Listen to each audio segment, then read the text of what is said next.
Last week, something happened in my house. Something I couldn't believe and still am having a hard time believing.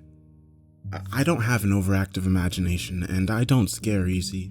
I don't believe in ghosts, aliens, the paranormal, and all the rest of those horror movie tropes. I'm not that kind of person. I never have been. But after the events of the past few days, well, I now know that some other force is out there. Something hidden between the layers of our reality. I think we get glimpses of that place every now and again. We've all heard stories that have no logical explanation, no conclusive answer. We may laugh at them, or we may fear them. Either way, no matter how we view it, it leaves us with questions. I live out in the country, alone. I have a small house that I now own. Finished paying off the mortgage last month, matter of fact. I'm a simple man. On days I don't work, I like to drink beer on the porch or pluck a tune on my old guitar. Sometimes I sing after I've had a couple, just to see if I can. I don't know why I'm telling you this. I really ain't that important. I guess I'm just dancing around the reason I'm writing this. See, I'm afraid. And I don't scare easy. But something happened that has truly shaken me. A couple of days ago, when I came home from work, I went into the living room and spotted something on my wall. It was by the window. It was this dark patch, like a square. Like someone had painted a little black frame on the window. Well, I didn't think much of it. I just kind of scratched my head and went to change my trousers. I thought maybe I had gotten a little too drunk the night before and accidentally burnt the wall. I had been meaning to cut back. Well, anyhow, next day I get up and go to put on a pot of coffee, and that patch on the wall is bigger. It's about 2 feet across, top to bottom. Now, at this point, I knew something was screwy, but I had to go to work. I made a mental note to pick up a can of paint on the way home. I got to work, kind of forgetting about the strange black square growing on my wall. On the way home, I picked up a can of paint. I remembered once I passed the Benjamin Moore store and had to turn around. Well, I got home, go inside, and there's something sticking out of the wall. The square patch had grown to about 3 feet, but now it was extending out of the wall. I traced my fingers over it, confused, and saw that the two-dimensional color was now popping out of the wall by about 3 inches. It was cold to the touch. It was freezing. I knocked on it and it felt solid. I mean, real solid. I thought it might be cement. Not knowing what to make of it, I decided to call my buddy in the morning. He worked in construction, and see if maybe he can help me figure out what was going on.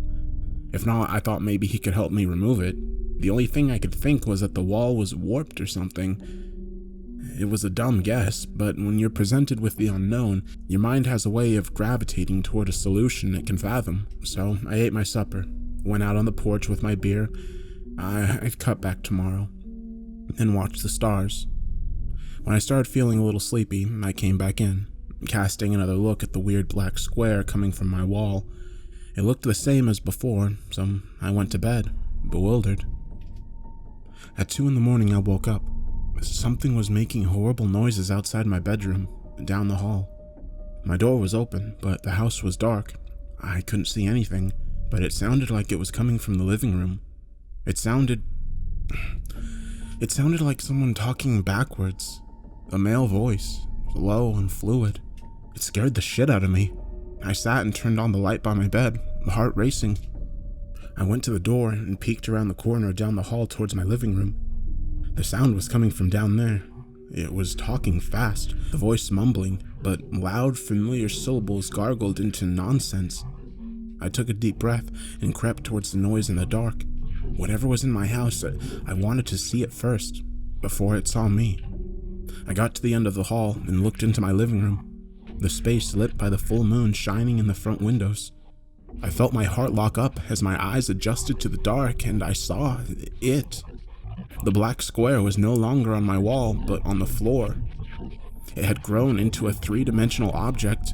It looked like a pitch-black rectangle standing upright, about 4 feet high. And something was clawing its way out of the top. It was as black as the material it came from and looked human. It had no features, its face an oily shadow. It was trying to pull itself out. its upper body oozing ebony smoke. It was stuck at the waist, trying to yank its legs free. I didn't see a mouth, but the sound that came from it chilled my bone. That garbled and slurred backwards speech, loud and alien. I screamed when I saw it. I thought I was going to have a heart attack the way my chest seized up. I fell down on my ass, scrambling to get away from the horrible thing. I'd never seen anything like it, never heard of any kind of description of such a creature. As it ripped its legs free from the death-black object which birthed it, I staggered into my kitchen, moving faster than I ever had before. I snatched my keys from the counter and bolted out the front door. I wasn't going to stick around and let this thing rip me up or eat me or whatever it wanted with me. I jumped into my truck, the strange speech echoing after me. I hightailed it out of there, and I drove to my brother's place about a half an hour away. I woke him, pounding on his door, screaming. I was scared out of my mind. He eventually woke up and let me in, irritated at my sudden arrival.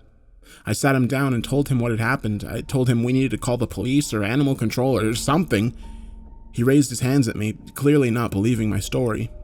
He told me to settle down and stop getting so worked up. He said he'd come with me after work tomorrow to check it out if I was too chicken. I didn't want to wait that long, but after 20 minutes, my brother convinced me. He told me I didn't want to look stupid if it turned out to be nothing, which he was convinced it was. I kind of agreed with him, but knew what I had seen. But I was a man, and it was my house. If I could take care of this myself, I would. If things got out of hand, then I'd call the police or animal control. I spent the rest of the night on his couch.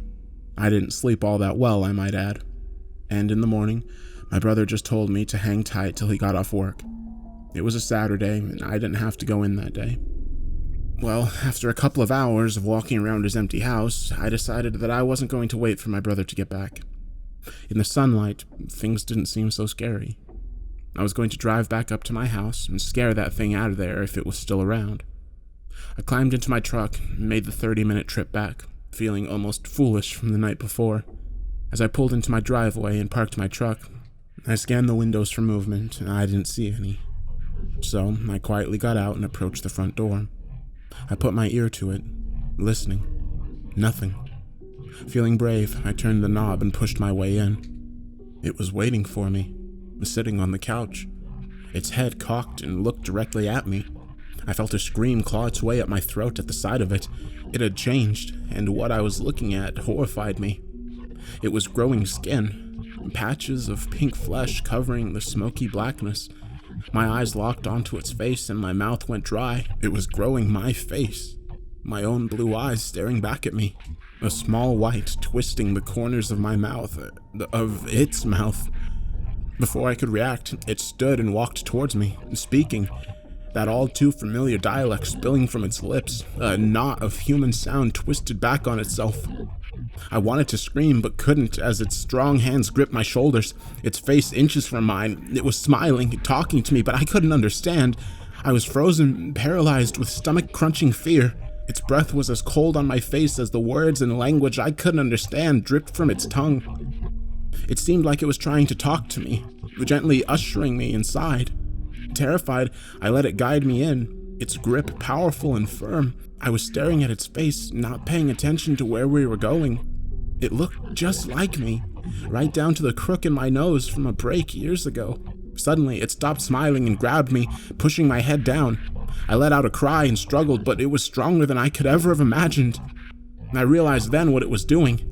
It was shoving me down inside the black rectangle it had emerged from. My face dipped into it, the surface suddenly softening like icy yogurt. I squeezed my eyes shut against the assault of cold and held my breath, kicking out with my legs. I felt the thing pick me up at the waist and shove me deeper inside. My shoulders were in, and then my arms, and then my waist. I couldn't see anything. I couldn't hear anything. It was cold.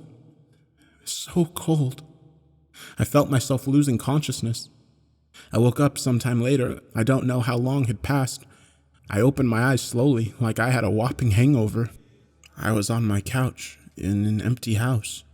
The thing was gone. The rectangle was gone.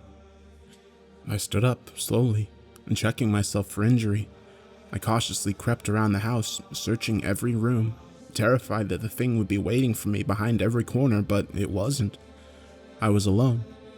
I must have checked the house 4 times over before I was convinced. I went back to my couch and plopped down, shaking my head. I couldn't wrap my head around what had transpired, around what happened. I thought everything was back the way it was, but then I started noticing things that were wrong. Like, everything smells burnt, and the grass blows the wrong way in the wind, and I can't understand my own voice. It's freezing all the time, and when the sun goes down, everything turns yellow, and there's no one else here. You see, something isn't right where I am. I'm recording this, hoping someone sees it. I don't know if I'm still connected in any way to your world. I don't know how much time has passed. It feels like days. I can hear something in the distance now. It sounds like a horn. It's deep and rolling across the fields towards me. I don't know what it means, but it terrifies me. I'm scared. I'm so scared. Please, find a way to get me out of here. I see something. It's walking across the fields towards me. The horn is getting louder.